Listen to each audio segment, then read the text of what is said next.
O áudio que vocês vão ouvir agora é parte do podcast Xadrez Herbal. Caso vocês queiram ouvir mais sobre esse assunto e outros temas de política internacional, é só ir em xadrezherbal.com.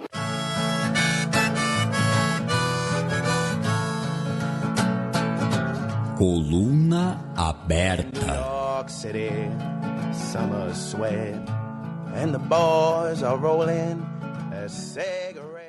E aí, pessoal, temendo, que o programa ficasse gigante, a gente gravou esse bloco antes, para não inviabilizar a gravação, em que a gente vai falar um pouco do G7, tirando a parte da Amazônia, as relações com o Brasil, e falar também de outras notícias dos países integrantes do G7, especialmente a questão do Brexit com a decisão do Boris Johnson.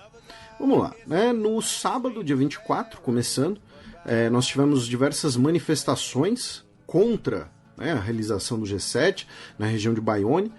Juntaram tanto anarquistas quanto coletes amarelos, quanto separatistas bascos, e 13 mil policiais foram deslocados para a região. O detalhe é que a cidade de Bayonne, e assim, a Bayonne ela fica nos chamados Pirineus franceses, que é a parte francesa do País Basco. Tá? Então, assim, a origem do protesto de manifestantes pró-independência do País Basco tá aí, tá? Só para deixar claro. E como eu estava dizendo, o curioso é que foram deslocados 13 mil policiais por uma cidade que tem menos de 50 mil habitantes. Embora a área urbana ali tenha uma população um pouco maior, ali, a grande Bayonne, digamos assim, acabou sendo uma coisa bastante marcante, já que foram 13 mil policiais, cerca de 15 mil manifestantes, somando tudo isso ao grande aparato de segurança de todos os líderes envolvidos. Então imaginem como deve ter ficado a cidade nesse final de semana. E aí, em relação ao G7 propriamente dito, como eu disse, tirando a questão ligada à Amazônia, nós tivemos uma declaração bastante prosaica, digamos assim, sobre o Irã. Todos os países concordaram que o Irã não pode adquirir armas nucleares e que eles devem conquistar a paz e a estabilidade na região. A gente vai falar um pouquinho mais do Irã no giro de notícias. Comentaram que a ideia é modernizar os sistemas de impostos internacionais para evitar bitributações, esse tipo de coisa, nos parâmetros da OCDE. Se comprometeram à Organização Mundial de Comércio, aí é uma coisa bastante vaga, já que a OMC, mais para frente nesse ano, corre sérios riscos de ficar completamente paralisada, por questões que a gente explicou em programas anteriores, já que os mandatos dos juízes vão se encerrar. Os Estados Unidos está barrando a candidatura de novos integrantes e a gente ainda vai tratar mais esse assunto. Aí apoiaram uma solução negociada para a Ucrânia, a gente provavelmente vai ter ali um mecanismo reunindo Ucrânia, Rússia, França e Alemanha para negociar a questão da Ucrânia, já que antes do G7 o Vladimir Putin esteve com o Macron, coisa que a gente comentou em programas anteriores. Disseram que pretendem a paz na Líbia, uma trégua na Líbia, e tudo mais. Então, assim, como eu disse, foi uma coisa bastante prosaica a declaração final do G7. O que nós tivemos ali, algumas outras questões um pouco mais ambiciosas, digamos assim, foram nos outros fóruns, com países africanos e com os países democráticos convidados pelo Macron, como a Índia e o Chile que vai inclusive sediar a próxima Conferência do Clima, a COP25. E aí tivemos ali alguns compromissos com questões de contra... não sei se o termo correto seria extrativismo, mas o uso renovável de recursos naturais, proteção de vida selvagem no continente africano, questões climáticas. Nesse sentido, tivemos ali alguns compromissos um pouco mais específicos, além de muitas possibilidades de investimentos.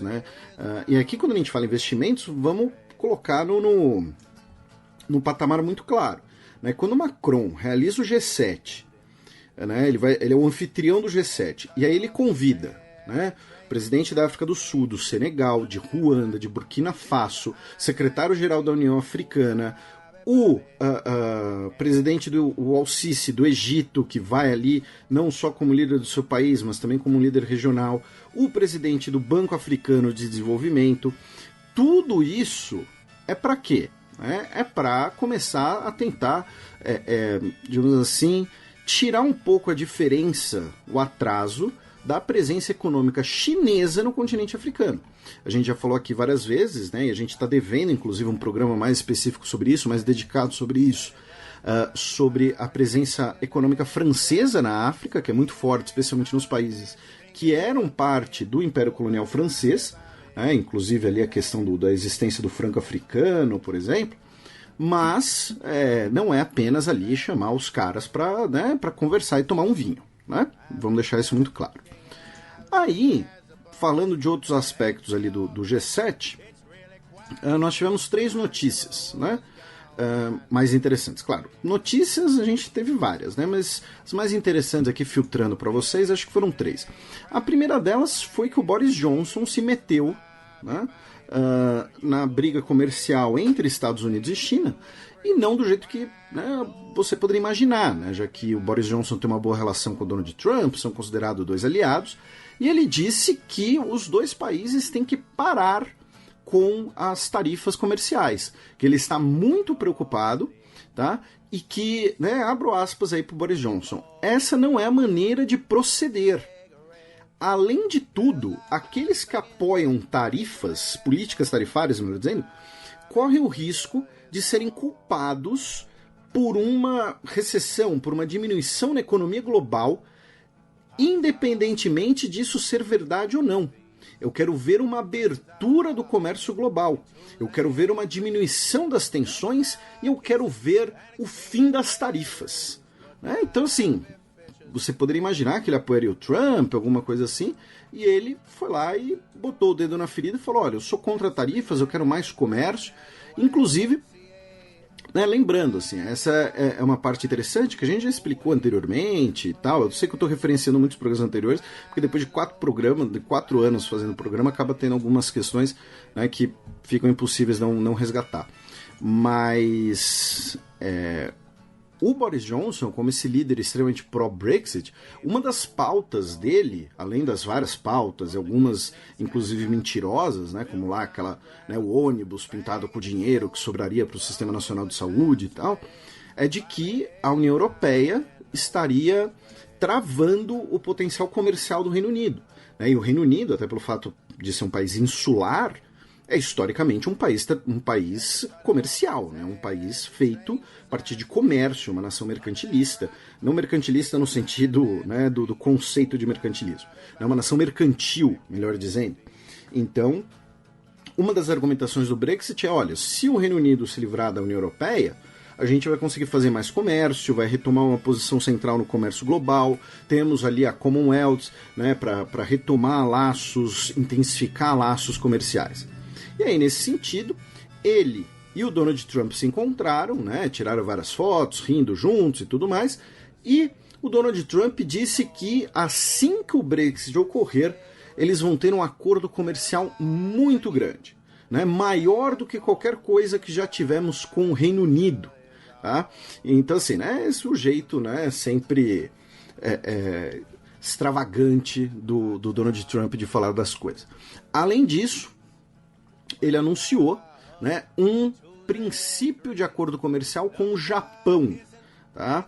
É um acordo muito grande, disse ele, cobre inclusive setores de agricultura e de e-commerce. Tá? Ambos estavam lá por conta do G7, e a ideia é de que tudo seja colocado no papel, né, todos os detalhes, todas as minúcias, e sejam assinados, né, no mês que vem, durante a Assembleia Geral da ONU, quando então o Shinzo Abe vai até os Estados Unidos.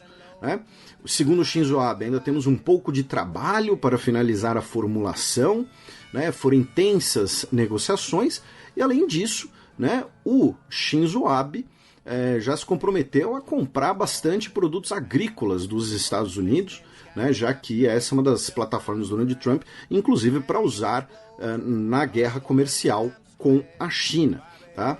Uma grande questão nesse sentido é a questão do setor automobilístico japonês, né? Já que os Estados Unidos não quer eliminar as tarifas do setor automobilístico japonês, e essa é uma das principais pautas de exportação do Japão. E nesse caso, é interessante que não se trata apenas de comércio, de números, mas também de uma questão cultural, né? Já que a indústria automobilística nos Estados Unidos ela é simbolicamente muito forte, inclusive a ideia de que a indústria automobilística americana caiu em declínio por causa do Japão, né? Quando começaram a entrar carros japoneses muito mais baratos, quando você teve ali deslocamento de fábricas, perda de empregos, né? Lembrando, o primeiro grande uso do slogan Buy American, né? Compre americano, né? Era em relação aos carros japoneses, tá? Década de 1990 ainda, né? Então, você também tem uma questão cultural aqui, não apenas tarifária. Isso é interessante de ficar de olho. E, finalmente, né, nos momentos finais ali, o Donald Trump, eu não sei se foi bravata, eu não sei se foi sem noção, né, mas ele disse que é o seguinte: a próxima reunião do G7 ano que vem vai ser nos Estados Unidos, tá? Isso vai ser nos Estados Unidos, ponto final, né? Aquela vai rodando em relação aos países participantes. E o Donald Trump disse que ela deveria ser, né, no Trump National Doral Miami Golf Club, né? Doral, não sei, que é uma cidade ali a oeste de Miami, é um resort de luxo de propriedade do Donald Trump, né? Então, assim, é a principal propriedade, inclusive, segundo as informações, não sei dizer, né, do império imobiliário Trump. Então, assim, ele está dizendo, olha, né, tem que, sei lá, né, ter uma área tremenda, centenas de acres, poderemos dar conta de qualquer coisa que venha acontecer, tem prédios de 50, 70 unidades, né, não chegamos nada que chegue sequer perto de competir com Doral, né, e assim, obviamente um monte de gente está falando que isso é, né, antiético, já que ele, como presidente dos Estados Unidos, estaria convidando, ou até mesmo forçando, dependendo da situação, governos, né, estrangeiros, as delegações, a gastarem dinheiro no seu resort. Além disso, promove o próprio resort, né, do tipo, olha, né, aqui sei lá, é a suíte Shinzo Abe, entendeu? Alguma coisa assim, rebatiza lá o negócio. Então, é bizarro se a gente parar para pensar, né? De fato, ele confunde um pouco o público privado, né? Coisa que a gente, infelizmente, está um pouco habituado aqui no Brasil, mas que, né, acho que mesmo nesses níveis enfim, curioso. Aí saímos do G7, né? Agora a gente vai falar dos países integrantes, algumas notícias, e começando ali a gente vai cruzar o Canal da Mancha, vamos até o Reino Unido, por conta de uma decisão polêmica, mesquinha e ultrajante do Boris Johnson. Tá? Estou usando aqui esses adjetivos, vou explicar o porquê de estar usando esses adjetivos. O que aconteceu? Boris Johnson pediu a suspensão do parlamento por 5 semanas. Tá? O parlamento britânico vai voltar do seu recesso de verão no dia 3 de setembro, tá? Também conhecido como terça-feira agora. Vai ficar 1 semana em atividade até o dia 10. Aí ele será suspenso até o dia 14 de outubro para o discurso da rainha, 3 dias antes da última cúpula da União Europeia, antes do prazo do Brexit, que é no dia 31 de outubro. Tá? Essa foi a decisão, tá? Esse é o fato. Agora vamos lá, explicando. Essa decisão, em inglês, é chamada de prorogation, a prorrogação, que é o seguinte, é algo que ocorre basicamente todo ano, ou toda troca de legislatura, é uma espécie de recesso estendido, para a gente ficar no termo, né? Prorrogação do recesso, que inclusive costuma ocorrer antes do discurso da coroa perante o parlamento. E no dia 14 de outubro teremos a rainha se pronunciando perante o parlamento. Então isso é algo absolutamente normal, tá? Isso ocorrer. Só que, normalmente, isso ocorre ali por uma 2 semanas, olhe lá. E, como eu disse, normalmente quando você tem uma troca de legislatura, ou então a fala da rainha numa situação especial, como acaba sendo, né, nesse cenário, até porque a fala da rainha vai ter ligação com o Brexit, certamente. Então, é meio que o recesso parlamentar tradicional, e aí é mais ou menos o governo falando, olha, o recesso esse ano pode ser curto, esse ano o recesso tem que ser um pouco maior. Lembrando que, para quem acompanha futebol, acho que isso fica mais claro, né? Mas que assim, o verão na Europa é agora em julho. Então, as principais férias europeias são em julho. Né? Eu falei do futebol porque as temporadas de futebol na Europa são sempre, né, temporada 2018 e 2019, temporada 2019 e 2020, porque é como se fosse, entre aspas, o início do ano depois do verão. Então, nesse caso aqui, habitualmente é algo normal. Só que, como eu disse, nunca passa de 2 semanas. A última vez que a suspensão durou mais que 2 semanas foi em 2014, porque o calendário do Parlamento Britânico coincidiu com as eleições europeias, as eleições para o Parlamento Europeu. Então vai falar, olha, quer saber? Então estende um pouco, né, prorogation, recesso, para realizar as eleições e a gente vê como é que fica depois. Tá? No século XX inteiro, tá, num período de 100 anos, e com bônus dos anos do século XXI também, ou seja, num período de 119 anos, tá? A medida ela só foi usada por questões políticas basicamente 2 vezes. Em 1997, com o conservador John Major, que foi na véspera das eleições gerais que estavam previstas, tá? Que resultou na vitória do Tony Blair trabalhista, inclusive. Então, o que aconteceu em 97 foi dizer, olha, vai ter eleição, então vamos aqui expandir as férias, vamos encurtar o trabalho do parlamento, tá? Então todo mundo aqui encerra os trabalhos logo e vamos disputar a eleição, todo mundo vai fazer sua campanha e tudo mais.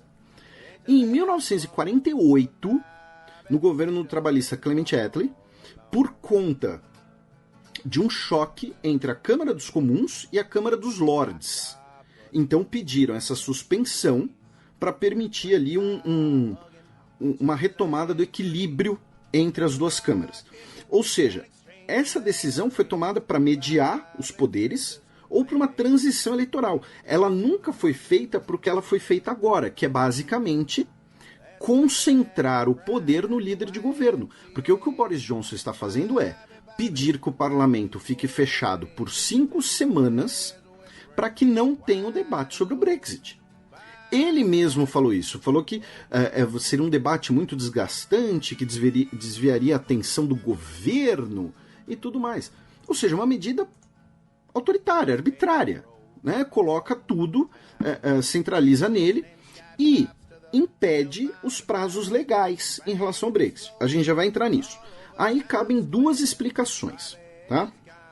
A primeira é que algumas pessoas, inclusive, falaram no Twitter, algumas pessoas têm relativizado essa decisão do Boris Johnson, dizendo que a rainha topou, dizendo que a rainha aceitou, que ela poderia ter recusado, inclusive. Não, isso está errado. Tá? A coroa britânica ela é politicamente neutra.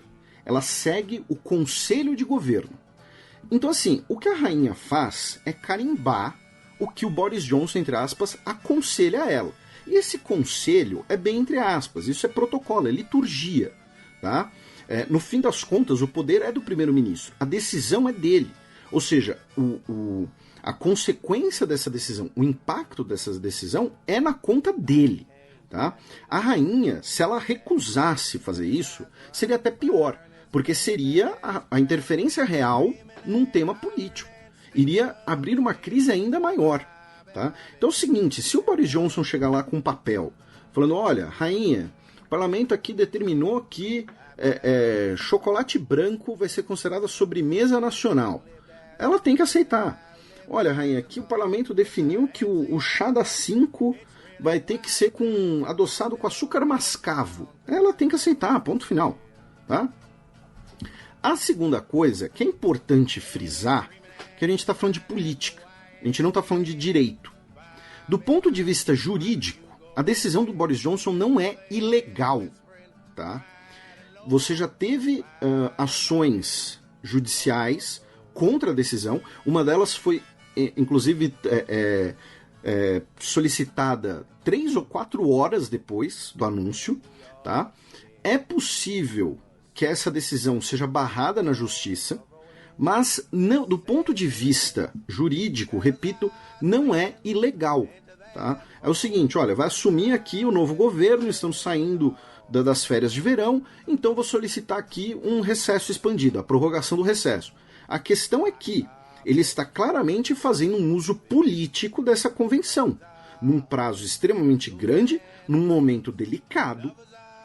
E aqui eu vou, inclusive, usar, né, alguns termos de políticos britânicos. Tá? 3 meses atrás, o atual secretário de Finanças, o Sajid Javid, ele foi perguntado sobre a suspensão do parlamento, se ele concordaria ou não. Ele disse que seria destrutiva à democracia. Isso foi 3 meses atrás. Agora, depois da decisão do Boris Johnson, a Jo Swinson, líder dos liberais-democratas, disse que essa decisão é perigosa e inaceitável. A primeira-ministra da Escócia, Nicola Sturgeon, disse que é sombria. O jornal Financial Times disse que é sem justificativa legal ou administrativa. O líder conservador na Câmara, Dominic Grieve, que é inclusive parte do Conselho da Rainha, disse que é ultrajante. Aí tivemos a renúncia do George Young, também líder conservador na Câmara dos Lordes, tá? Que disse que essa decisão mina o papel fundamental do parlamento em um momento crítico de nossa história. A líder do Partido Conservador na Escócia, Ruth Davidson, também renunciou e ela foi branda em relação à decisão do Boris Johnson. Ela disse que a renúncia era relacionada à sua maternidade, né? Porém, ela era firme em rejeitar o Brexit sem acordo, então não deve ser exatamente uma coincidência. Tá? O John Bercow, que é o speaker da Câmara dos Comuns, né? Speaker traduzindo literalmente seria ali orador, né? Ele é como se fosse ali o presidente da mesa, ou seja, ele é o cara que determina a pauta, tá? Ele é o cara que controla a pauta. O speaker da Câmara é uma figura politicamente neutra, tá? Uma figura que é uma pessoa que tem que sair do seu partido, porém ele fez carreira no Partido Conservador também. Ele disse que essa decisão do Boris Johnson é um ultraje constitucional. Então veja, antes de implicar comigo, reparem nas pessoas, no currículo dessas pessoas, no que elas estão falando. O speaker da Câmara dos Comuns, que historicamente fez carreira no Partido Conservador, chamou isso de ultraje constitucional.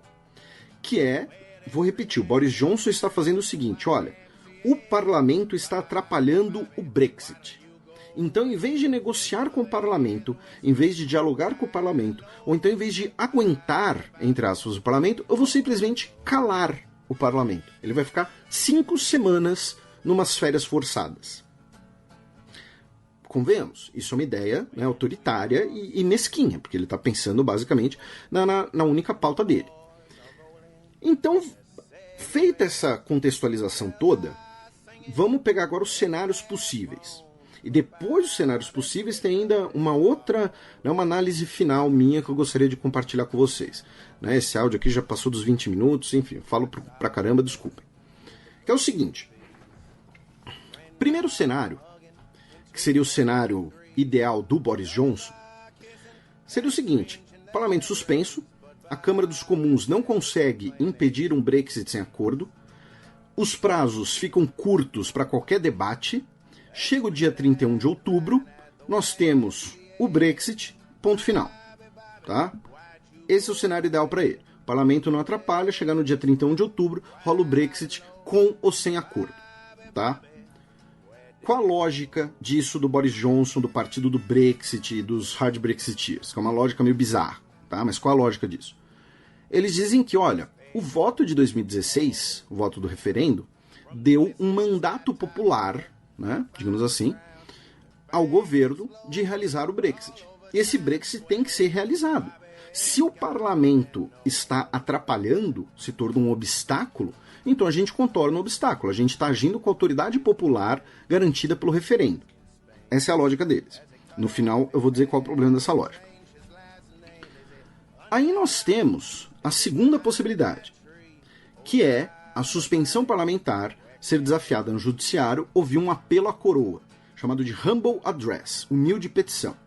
E aí você suspende a suspensão, com perdão da redundância, o parlamento retoma seus trabalhos e retoma vida normal. E claro, Boris Johnson pagaria um preço político por isso. Isso é uma variável. Tá? E isso pode ser possível, né, já que o orador já se mostrou contra essa decisão. Tá?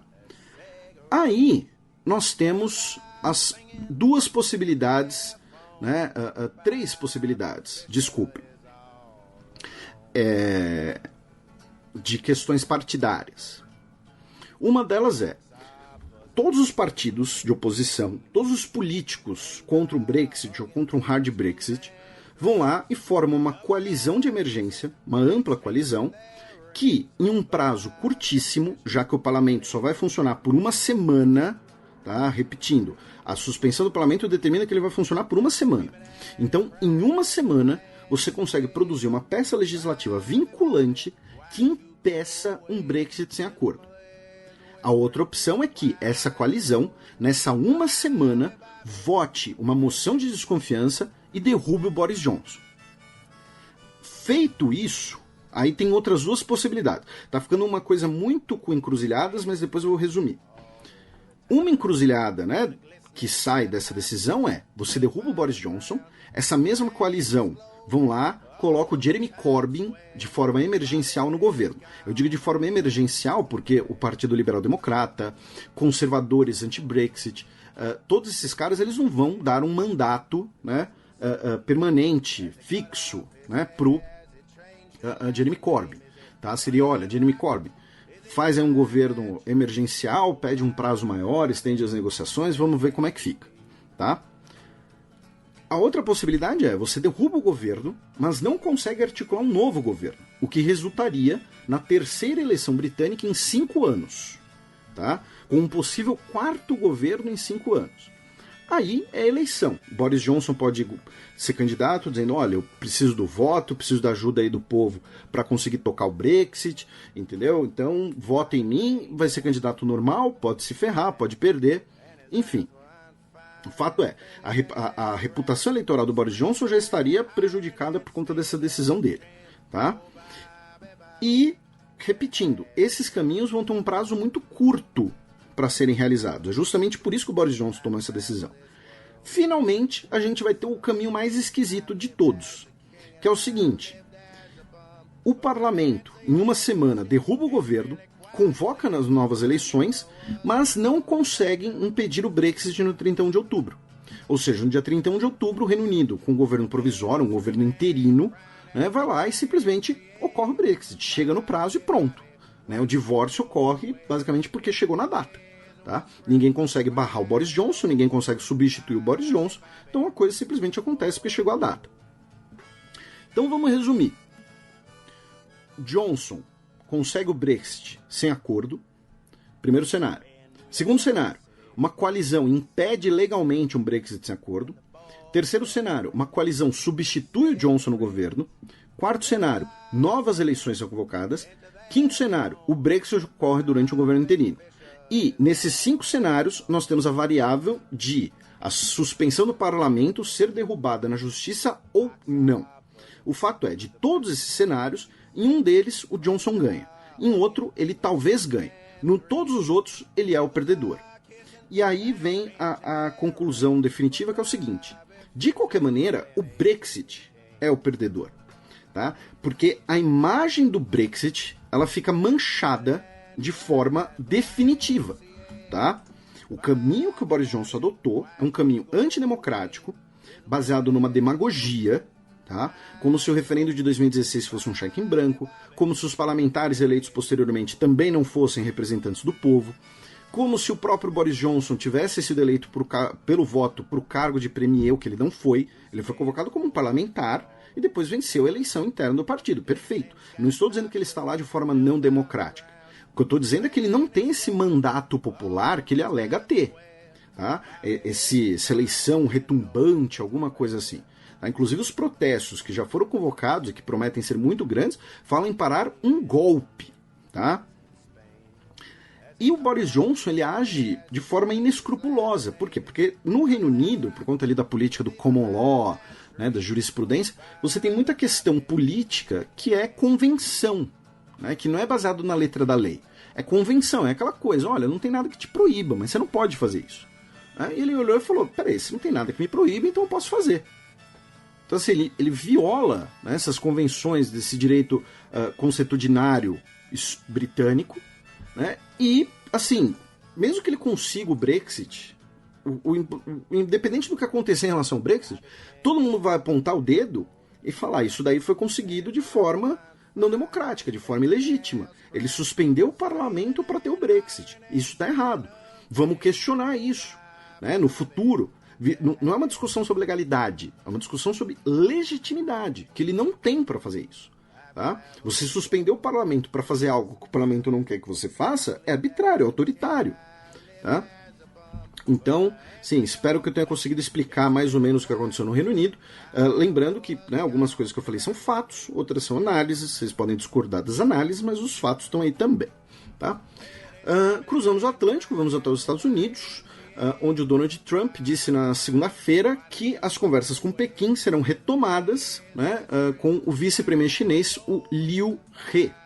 Além disso, um juiz de Oklahoma condenou na segunda-feira a Johnson & Johnson a pagar 572 milhões de dólares por responsabilidade na crise dos opioides devido à sua comercialização agressiva de analgésicos que provocaram milhares de mortes no estado. Tá?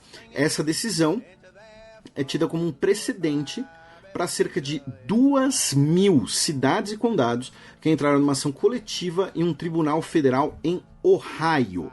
Tá? A empresa disse que não agiu mal, que vai recorrer, obviamente. Fato é, nos últimos 20 anos, cerca de 400 mil pessoas morreram por overdose de analgésicos nos Estados Unidos. Tá? Nos últimos 10 anos, em Oklahoma, foram cerca de 4.653. E o número de receitas de opioides vendidas em farmácias no ano de 2017, segundo o estado de Oklahoma, foi de 479 por hora, e isso teria sido consequência direta de uma campanha irresponsável de marketing falsas, enganosas e perigosas que causaram um aumento exponencial das taxas de dependência e de mortes por overdoses, além de bebês que nasceram expostos a opioides. Então, a questão dos opioides, dos analgésicos, continua muito forte nos Estados Unidos e, como eu mencionei, essa é uma decisão que pode criar uma jurisprudência bastante interessante de ficar de olho. Dois senadores dos Estados Unidos, um democrata e um republicano, anunciaram nesta semana que foram barrados por Moscou de visitarem o país. Tá? O republicano Ron Johnson e o democrata Chris Murphy. Tá? Eles ambos são membros do Comitê de Relações Exteriores da Casa e ambos já defenderam sanções contra a Rússia. Tá? O furacão Dorian passou de raspão por Porto Rico na tarde de quarta-feira, dia 28, porém está chegando, né, no Estados Unidos, no continente, né, dos Estados Unidos, onde chegará na Flórida, né, nesse final de semana. O governador Ron DeSantis já declarou estado de emergência. Além disso, finalmente, para fechar Estados Unidos, a senadora democrata Kirsten Gillibrand saiu da corrida presidencial de 2020. Ela que não conseguiu, né, se qualificar, digamos assim, para os próximos debates, disse que é importante saber quando não é a sua hora ainda. Né? Ela foi otimista, meteu esse ainda na sua declaração. Né? Então agora, em vez de 1 milhão de candidatos democratas, temos apenas 1.999. Isso aqui é uma hipérbole, só para deixar claro. No Canadá, temos 200 voluntários, além de integrantes dos bombeiros e das forças armadas, trabalhando com helicópteros e maquinário para conseguir salvar milhões de salmões que ficaram presos, tá, no rio Fraser, que é o seguinte, o rio ele sofreu, né, um trecho do rio, sofreu um deslizamento, um barranco na margem do rio, teve um deslizamento, fechou o rio, tá? Criou ali uma queda d'água de cerca de 5.000 metros, em que os salmões não conseguem passar, e os salmões, os peixes, né? Isso aqui eu tô sendo bem, né, conhecimento de Discovery Channel, tá? Já peço desculpas aí para os nossos ouvintes que entendem mais o assunto. Mas eles sobem o rio para se reproduzir, né? Que nem Piracema aqui no Brasil. E aí, essa barragem está impedindo os salmões de conseguirem isso para os locais de reprodução, de conseguirem inclusive retornar para o mar aberto. Tá? E aí, essas pessoas estão trabalhando há semanas. Cerca de 12 mil salmões já foram libertados via canais que foram construídos. Outros 44 mil salmões já foram transportados por helicópteros. Porém, ainda tem cerca ali de, né, um número enorme, né, de peixes ali. E comunidades indígenas também estão ajudando muito nas operações. Tá? Para quem quiser ler um pouco mais sobre isso, para quem quiser ver ali um vídeo que mostra essas operações, quem se interessa por vida marinha, alguma coisa assim, isso tudo que eu estou falando para vocês, a fonte é o Guardian. Tá? A matéria é de Leyland Cecco, tá? CECCO. Tá? A fonte não sou eu, tá? Né? A gente repercute notícia, a gente não prospecta a notícia aqui. No Japão, tivemos chuvas torrenciais na quarta-feira, evacuando cerca de 850 mil pessoas e causando pelo menos 3 mortes na região de Omachi, tá? Na ilha de Kyushu, que é a ilha, né, das 4 principais ilhas do Japão, né, é aquela mais ao sul. Né? O arquipélago do Japão ele tem várias ilhas, né? Mas você tem 4 ilhas principais e Kyushu é a mais ao sul, né? Ali, enfim, acho que é a melhor, né, localização para a maior é de Honshu, que é onde fica Tóquio. Então, no Japão, infelizmente, mais um desastre natural. E aí, para a gente fechar, a gente dá a volta ao globo, retornamos à Europa, vamos até a Itália, onde os 5 estrelas e o Partido Democrático anunciaram a formação de uma coalizão. O Giuseppe Conte vai ser reconduzido ao cargo de primeiro-ministro. A diferença é que agora, né, ele não será mais um primeiro-ministro bundão, um primeiro-ministro fantoche. Aparentemente agora ele terá, de fato, poderes executivos. Ele que acabou ganhando muita repercussão, muita relevância na Itália, por conta do seu discurso extremamente firme contra o Salvini. Né?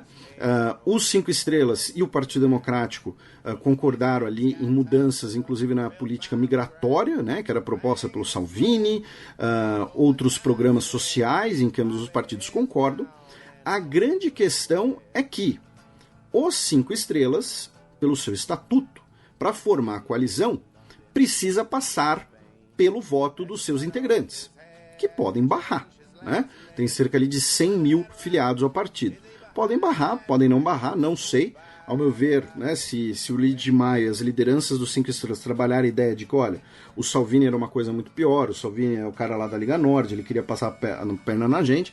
E detalhe, o Salvini, essa semana, ele tentou voltar atrás, ele tentou refazer a coalizão com os 5 estrelas, chutaram ele, e ele disse que não anularia um governo com o Silvio Berlusconi. E se tem alguém que os 5 estrelas detesta, né, os integrantes dos 5 estrelas detestam mais do que o partido de centro-esquerda, o Partido Democrático, é o Silvio Berlusconi, né, o líder do Força Itália, o partido de direita. Então, os 5 estrelas vai falar, olha, ou a gente forma a coalizão com o Partido Democrático, ou corre o risco de novas eleições, o Salvini ficar em primeiro, ter o direito de formar o governo com o Berlusconi, ele voltar ao poder ali, como uma figura, com algum ministério, alguma coisa assim, e vocês não querem isso, né? O fato é, a Itália está caminhando para o singelo número de 66º governo em 70 anos. Tá? Vocês ouviram direito, tá? São 70 anos e 66 governos. A Itália ela é bastante complicada nesse sentido. Claro, isso aqui é o número mais exagerado para justamente gerar repercussão, né? Porque assim, aí tem governos que se repetem, né? Então, por exemplo, nesse caso, o Conte ele vai contar como 2 governos, né? Embora seja o mesmo cara. E agora, resta ver se a coalizão sendo aprovada, os 2 partidos vão conseguir, né, dar conta de formular o orçamento. E uma coisa que eu tenho certeza, tá? Que é o seguinte: tudo que o governo fizesse, o governo for concretizado, tudo que eles fizerem eles vão botar nas costas do Salvini. Então é assim, se a Coca-Cola ficar 1 centavo de euro mais barata, entendeu? O governo, sei lá, eles reformam lá um imposto sobre latinha, entendeu? E diminui o preço da Coca-Cola em 1 centavo. Eles vão falar que isso só foi possível porque o Salvini caiu fora, porque o Salvini que era o problema. Se, sei lá, eles conseguirem ganharem ali um Velotrol, entendeu? Eles vão falar que aquele Velotrol só foi presente, só foi possível porque o Salvini caiu fora. Por quê? Porque eles sabem que o Salvini hoje, dentre as figuras políticas italianas, ele é a mais popular, tá? Se nós tivéssemos eleições hoje, o Salvini seria o vencedor, tá? Isso é muito provável. Quando o Salvini viu que não teria eleições, aí ele tentou voltar atrás. Então, por que eu estou falando isso? Porque a ideia desse governo é de ser um governo de emergência, um governo nacional, como a gente explicou em programas recentes, e ao mesmo tempo eles vão aproveitar para bater no Salvini, para diminuir a popularidade deles. Assim como o Salvini, qualquer brecha que tiver, vai botar na conta do governo. Se a Coca-Cola ficar 1 centavo mais cara, aí ele vai dizer também que, olha, a Coca-Cola ficou mais cara porque eu saí do governo, e os caras lá não estão nem para vocês, são incompetentes e tal. Então, é esse aqui o nosso giro por G7/Europa/Brexit/Itália.